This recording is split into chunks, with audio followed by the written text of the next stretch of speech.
Sekali lagi jangan bilang bawa betul ha. Adik saya minta maaf dik. Adik udah saya minta maaf dik.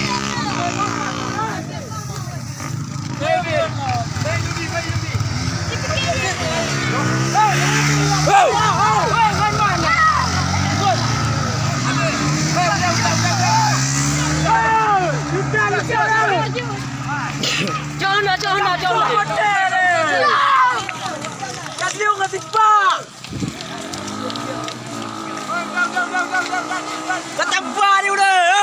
Kabur ni. Galah ini.